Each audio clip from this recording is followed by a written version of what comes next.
Detectives in Pinellas County just made the biggest drug bust in that county in the last 40 years.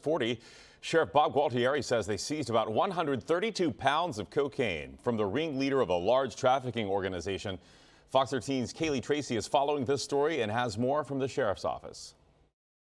The sheriff says the suspect used these trucks as a decoy to transport $2.1 million worth of cocaine. The amount of cocaine that Daniel Pinellas was putting on the streets of Pinellas County is just simply astronomical.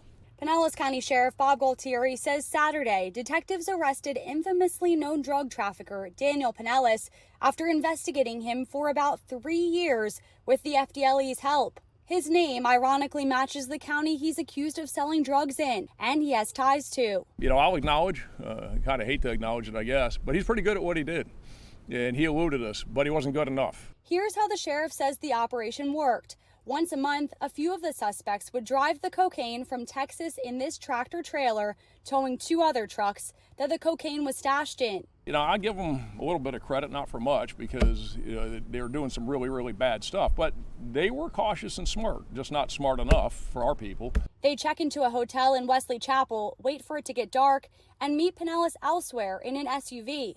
Pinellas would be in a rental car, and they'd transfer the drugs in duffel bags. Then the sheriff says he'd stash the drugs in an apartment in Tampa and then distribute the cocaine to multiple people who'd sell it to people in Pinellas County and bring the money back to Daniel Pinellas. The sheriff says Pinellas would bring that money in duffel bags back to the suspects from Texas who drive the money back to Texas.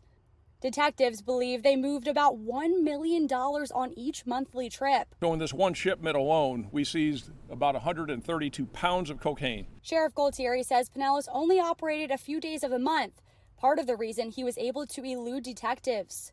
They found out one of those days was this past Saturday, surveilled them starting Friday, and around 8 p.m. Saturday, the Texas suspects met Pinellas in Tampa to transfer $2.1 million worth of cocaine. Deputies arrested 9 people total. Pinellas is facing a minimum of 15 years in prison, and this is still an ongoing investigation. The sheriff says he hopes to make more arrests. Reporting in Pinellas County, Kaylee Tracy, Fox 13 News.